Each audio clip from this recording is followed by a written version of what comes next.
As games have evolved, so too have their characters. From simple to dual sprites, who were little more than placeholders to fully realized simulacrums of real people, with their own needs, motivations, and agendas. Crafting these characters is an art form, especially in a medium that requires you to fully construct and model them from scratch, clothe them in believability, and imbue them with human characteristics that make us empathize with or love them. The tremendous amount of effort that goes into drive Frankenstein in a modern game character to life is rarely a solo effort, particularly on AAA projects, and usually requires the cooperation of multiple artists, writers, and designers, according to Chris Avellone, a veteran designer and writer who's contributed to a huge number of heavily narrative and character-driven RPGs, from Planescape, Torment and Fallout, New Lake Astro Divinity, originals into building characters is often a democratic process, with a lot of input from multiple sources. It depends on the team, although it's usually very collaborative, which I prefer. Avellone told me, the way I prefer to do it is get the game's calculus and systems first. Get any parameters for the game and game story. For example, Fallout New Vegas has a lot of the same pillars and constraints as Fallout 3, which is important to know. Script out the basic story, add to it, then use characters to reinforce the gameplay, the theme, affection, art. They can even be designed specifically to solve a story issue. I do not believe this man's concept originated from this, but the fact he could not be destroyed and kept coming back, since he was a robot, made him a perfect cast giver if you do alienated everyone else, which is an important design choice than an important design role. From there, he prefers to begin by building the systems that will support a character, scaffolding like their class or race or abilities, and then flesh out a brief biography with those elements in mind. I then present the bio and reference art to a concept artist, and see what they come up with. Note that concept artists have a lot of work to do. If they are designing someone representative of a faction, they need to know how that faction lives, how they survive, their philosophy, where they live, etc. So it can be a very involved process.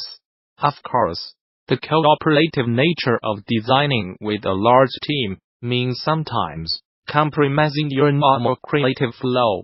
Different projects have different standards and processes, and some of those might have already been established if you jump in midstream into the bridge.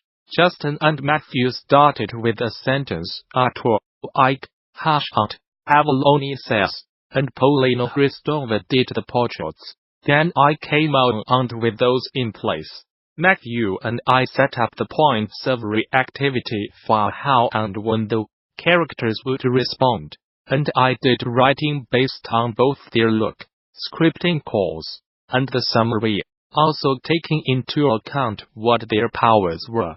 Character system traits, I think, should be a strong factor in the design. Isaac's temporal reset ability into the bridge definitely affected his character design, since his nervous system was always slightly out of sync. But the reason for creating a character can be anything, really. Hey, I think a genuinely nice, wise, celibate succubus would be fun to write. Became Fall from Grace in Torment. Dan Calvert, the character art director for Guerrilla Games, agrees that creating believable characters needs to be a collaborative process. Edgar Hill will rarely design anything in isolation, and characters are no exception. Calvert says, given that a lot of our art design work is in support of some other aspect of the game, the writing, the quest or combat design, a single character normally has a lot of stakeholders, and so feedback to them is pretty critical to making the design a success. That said, there is a sense of ownership of some characters for individual designers, though even those characters tend to grow and become fully realized in a cooperative environment. Characters who are central to the narrative like Abed, Alvaro, normally emerge from a writer's brain fully realized, and it's our task to use art design to support that intent and communicate it to the player. Our concept artists are pretty awesome, so they have rightly earned a lot of trust from the rest of the studio to own the process. Normally a single artist will be responsible for a given character, but as the team is open and collaborative, it's common for other artists to contribute through feedback and idea generation. But the approach to feedback is to raise issues rather than propose solutions, and the character designer is trusted to solve those issues on their own initiative. For Carrie Patel, the narrative co-led on Pillars of Eternity Second, Deadfire, the ideal recipe for character design is a similar, hybrid approach, where objectives are established at a high level, but meeting those objectives is left to individual writers and designers. You can definitely end up with too many cooks in the kitchen, Patel points out, especially when it comes to writing a character. What generally works best is when the writer and the leads establish high-level goals together, generally about the content the epi needs to point the player to and the high-level storytelling the team wants to accomplish with the epi. Once those goals are established, the writer generally takes ownership of establishing the characterization and writing the dialogue.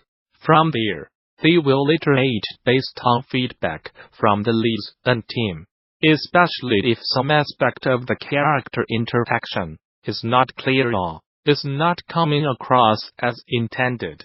Not unlike Avalone, Patel likes to be with a sense of the role a character is going to play in the larger narrative, and what the requirements of that character are.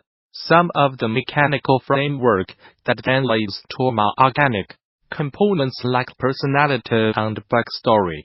I usually start with an understanding of what role the character is going to fill in the game, she explains. Most characters begin with a design goal. Is this a companion who's going to assist the player character over the course of the game? And if so, what's their class?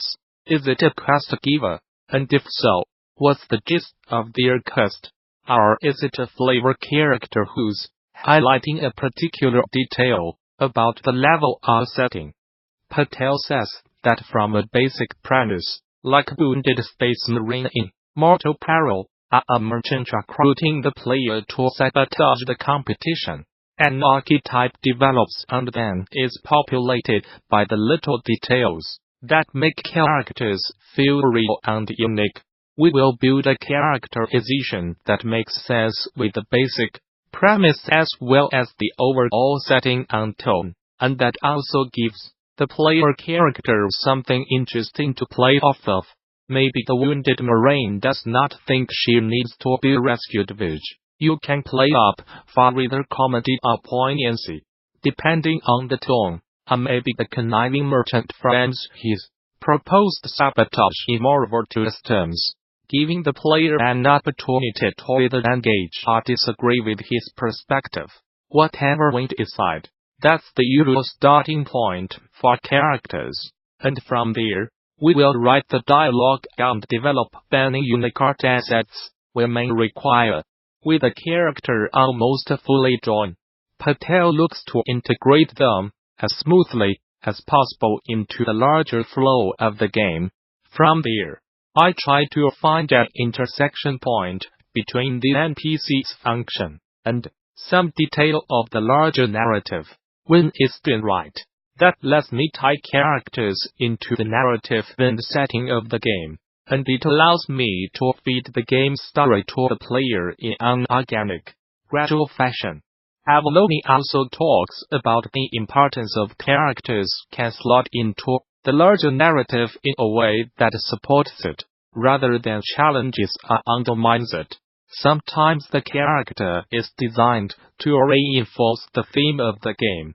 Be the figurehead of a faction's beliefs, or be the representative of a certain character class or race, or highlight a certain unique element of the game. Hey, I am a psychic, and my dialogue, or telepathy, will showcase what being a psychic means in this world.